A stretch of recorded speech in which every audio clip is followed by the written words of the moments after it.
Desain media interaktif. Desain multimedia interaktif. Berbasis halaman web dan media interaktif. Sesi 1. Dalam teori desain, ada beberapa langkah, yaitu design treatment, visual development phase, programming phase, testing phase.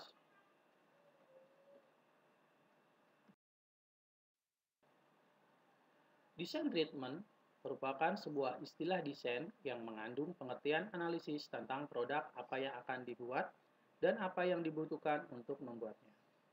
Pada tahapan ini, sebuah media pembelajaran harus melalui proses analisis secara mendalam tentang apa saja yang terkait dengan media tersebut sebagai berikut. A. Materi apa sajakah yang akan disampaikan dalam media tersebut? Pembatasan materi mutlak diperlukan untuk menjaga media agar fokus mencapai tujuan yang diharapkan. B. Siapakah target audiens media yang akan dibuat? Apakah balita, anak-anak, remaja, atau orang dewasa?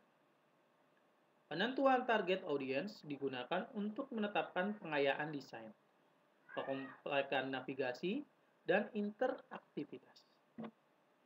C. Fitur-fitur apa saja yang akan ditampilkan? Apakah media nantinya menampilkan sebatas materi atau terdapat simulasi? Evaluasi dalam bentuk kuis, penyimpanan data evaluasi, dan sebagainya. D. Bagaimana dengan media sejenis yang sudah ada sebelumnya? Jika ada, apa yang membedakan media yang akan dibuat dengan media yang sudah ada?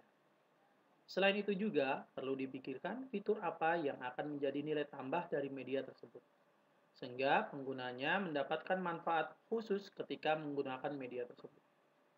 E. Berapakah lamanya waktu untuk mewujudkan media tersebut dan aplikasi yang akan digunakan untuk mewujudkannya.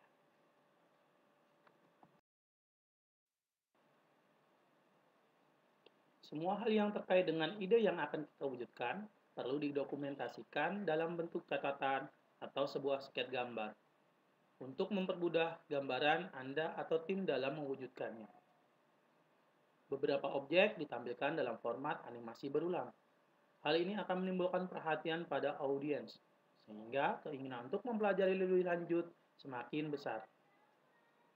Sebuah media pembelajaran interaktif memiliki kemampuan untuk diulang-ulang. Namun demikian, beberapa media seringkali dimainkan satu kali saja oleh audiens karena merasa sudah cukup.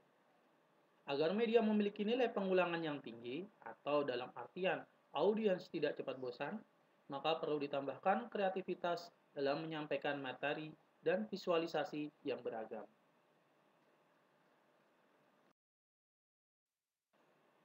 Contoh gambar halaman depan.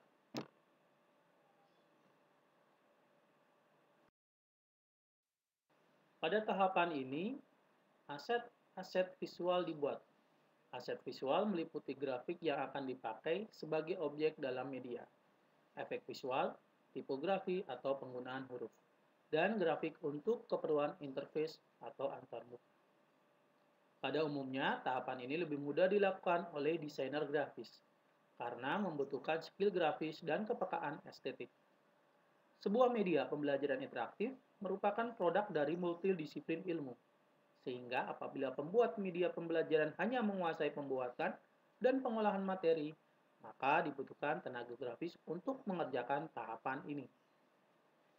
Beberapa aplikasi yang dapat dimanfaatkan untuk membangun grafis dari sebuah multimedia pembelajaran diantaranya adalah Photoshop, CorelDRAW, Adobe Illustrator, Adobe Flash, dan sejenisnya.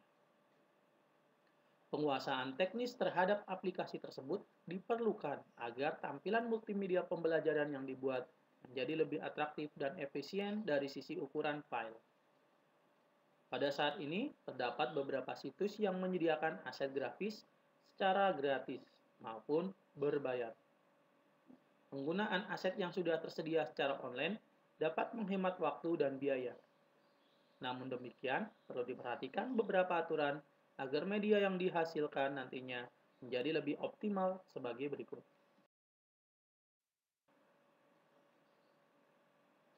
A. Gambar yang tersedia di internet memiliki lisensi yang bermacam-macam, mulai dari 100% gratis, lisensi nama pembuat, dan lisensi berbayar. Sebelum memanfaatkan gambar tersebut, kita harus memastikan dulu dengan lisensinya. B.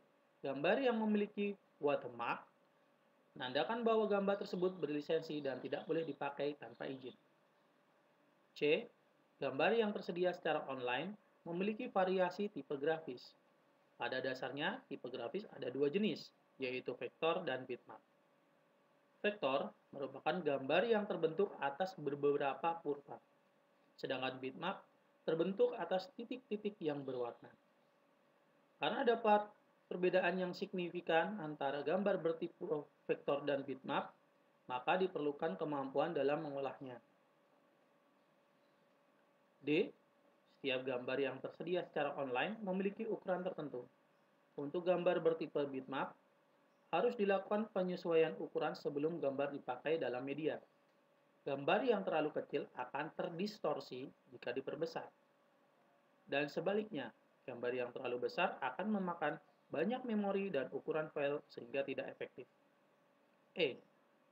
Penggunaan gambar yang bersumber secara online memungkinkan sebuah objek ditampilkan secara berulang-ulang di media lain, sehingga kesan eksklusif sebuah media menjadi berkurang.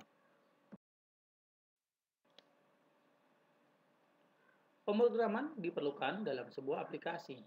Media pembelajaran interaktif, pekerjaan pemrograman membutuhkan ketelitian dan pemahaman atas logika.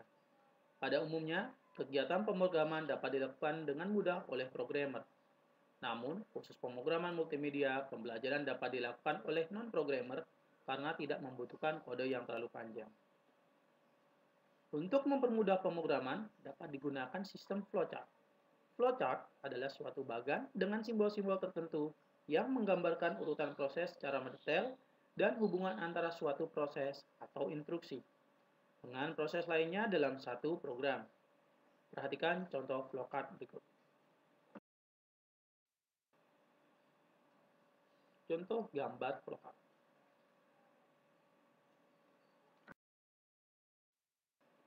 Tahapan testing adalah sebuah proses pengumpulan informasi untuk memperbaiki segala kesalahan desain dan kesalahan programming. Tahapan ini diperlukan sebagai bentuk quality control dari media pembelajaran yang dibuat. Dari tahapan ini akan diketahui berbagai kesalahan-kesalahan penulisan materi, kesalahan logika, kesalahan ukuran interface, dan sebagainya. Tahapan testing lebih baik dilakukan oleh beberapa orang dengan tingkat keahlian yang berbeda, sehingga akan didapatkan masukan dari berbagai sudut pandang. Apakah media pembelajaran sudah sesuai atau belum?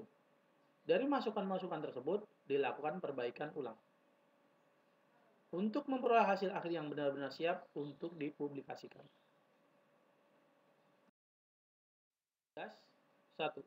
Apakah yang dimaksud dengan design treatment? 2. Sebutkan contoh pertanyaan analisa pada tahapan design treatment.